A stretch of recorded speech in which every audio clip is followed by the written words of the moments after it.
देखो ये ना इनकी एंजियोग्राफी है, पहले तो ये बताओ इनको प्रॉब्लम क्या है पहले से? इनको बेसिकली हाई बीपी और एस्थमेटिक। कहाँ से इलाज हो रहा है इनका? ये एम्स से करा रहे थे। कब से? डॉक्टर को तो भी साल हो गया होगा, बट इनका कोई कार्डियक चेकअप हुआ है पहले? हाँ ईसीजी पहले हुआ था, बट उसमें बोला था कि ऐसा कोई मतलब कहाँ हुआ था वो? जी सर एम्स नहीं हुआ था। अच्छा, अब ये है कि इनको ना हार्ट अटैक हुआ है और इनकी तीनों आर्टरीज में ब्लॉकेज है, इनको ट्रिपल वेसल डिजीज है। आज क्या दिक्कत हुई थी इनको? इनको 2 दिन से थोड़ी सी ब्रेथलेसनेस लग रही थी, तो उन्होंने नेबुलाइज किया था और नेबुलाइज से आराम नहीं पड़ा, तो then they came here and showed doctor Neeraj को। हाँ, so फिर डॉक्टर नीरज को देखा, उन्होंने बोला कि ठीक लग रहा है, ये भी injection and everything, but then suddenly while they were waiting he just ये तो मुझे मालूम है। इनकी कंप्लेंट क्या थी? ब्रेथलेसनेस, बर्निंग सेंसेशन, ये था। जस्ट डिस्कम्फर्ट भी था? हाँ, फुल टाइम। हाँ तो ईसीजी आज हुआ था इनका? हाँ, आज मैं आपके अभी आई डॉक्टर आधे घंटे पहले। अच्छा, अब ये ऐसा है कि इनकी तीनों आर्टरीज में ब्लॉकेज है। अब ये तो डिसाइड करना बड़ा मुश्किल है कि अब कौन सी आर्टरी बंद हुई है। कई बार बड़ा मुश्किल हो जाता है। तो देखो ये हार्ट की लेफ्ट साइड की आर्टरीज हैं, इसमें ये मेन आर्टरी है, ये यहाँ बंद है 100%। ठीक है, ये ऐसे जानी चाहिए। और जो ये है, ये वाली लेफ्ट एलईडी है, इसकी ये ब्रांच है, ये ब्रांच भी यहाँ से टाइटली ब्लॉक है ना। और अगर आप अब रनिंग में देखोगे तो ये देखो ये आर्टरी भी बंद है, ये बाद में दिख रही है ना। ये देखो ये टोटली बंद है, ये देखो यहाँ से यहाँ तक है ना। और जो थर्ड आर्टरी है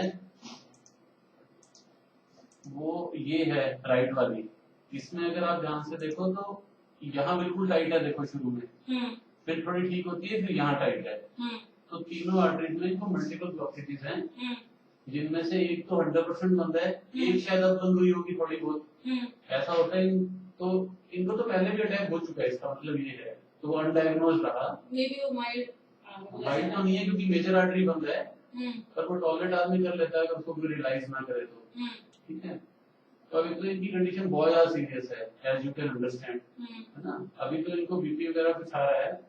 ब्रेन का जो है, हालांकि हमने जब नीडल लगाया तो पेन इन्होंने फील किया, बट अगर ब्रेन में कोई डैमेज हो गया हो तो वैसे तो इमीडिएटली उसी टाइम अरेस्ट हुआ था, तो इनको सीपीआर हो गया था वहां पे, तो नीरज भी वहीं पे करे थे। बट इसमें इस एज में डर रहता है कि कहीं ब्रेन में ऑक्सीजन ना जाने से ब्रेन डैमेज ना हो गया हो, समझ गए, कि उठे ही ना, पहचाने ही ना। ये 2% का चांस रहता है, वो तो जितना कम टाइम इनका रहा है उसमें कम चांस है। बट इज 80 इयर्स में तो कुछ भी हो सकता है ना।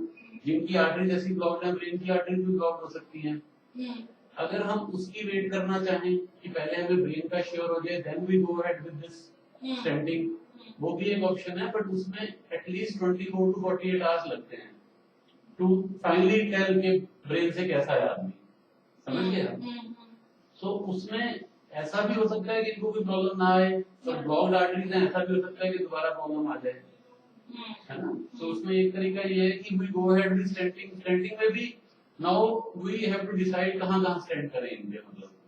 सो हमें एक आर्टरी जहाँ पे क्लिनिकली हमें लगता है, हमारे एक्सपीरियंस से, कि वहाँ क्लॉट लग रहा है, हमें लगता है वो भी बंद हुई है, सो हम उसको और एक इस आर्टरी को खोलना चाहेंगे। एक एलईडी हमें लगता है पुरानी बंद है, क्योंकि आपने देखा कि वो उधर से फ्लो आके वो नीचे बन रही है, तो हो सकता है कोलेटरलाइज हो, उसको हम अभी टच नहीं करना चाहेंगे।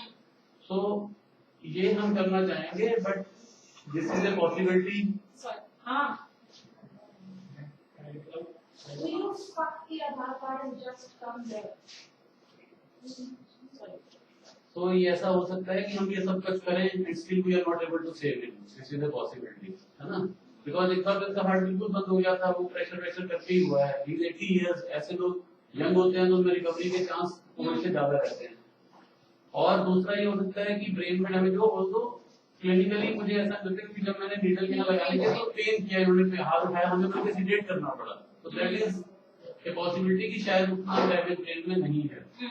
सो you have to take this call, because इसमें फाइनेंशियल इन्वॉल्व है, इसमें आपका 3-4 लाख रुपए खर्च हो जाएगा। फिर हो सकता है आपको रिजल्ट अकॉर्डिंगली मिले ना मिले, मतलब वो चीजें नहीं। अगर हम नहीं करते हैं तो हमने वैसे ही गिव अप कर दिया। नहीं करने का ऑप्शन नहीं है। अगर फिर चांस लेना है तो फिर हमें ये मान के कि हाँ हमें हो सकता है इसका कोई रिजल्ट ना मिले, but that is the only way he can come back. Otherwise तो कोई चांस नहीं लग रहा ना।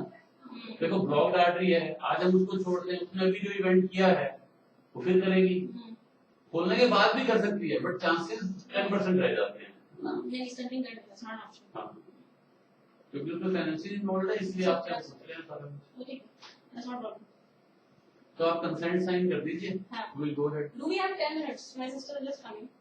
देखिए, you can take half an hour. You want to take, you can take pictures, reports, CDs, everything. But जो भी डिले है ना, उसमें जितना भी रिस्क इंक्रीज होता है, that somebody has to take that option. तो ऐसा हो सकता है कुछ ना हो सकता है अभी फिर हो जाए, फिर हमें लगे अभी कर क्यों ना दिया था। ये तो अभी आपने देखा तो है ओपीडी में कैसे हुआ इनके साथ। तो इन चीजों में अब वेट 10 मिनट्स हम कौन है देने वाले। नहीं, मैं बुला देती। ठीक है।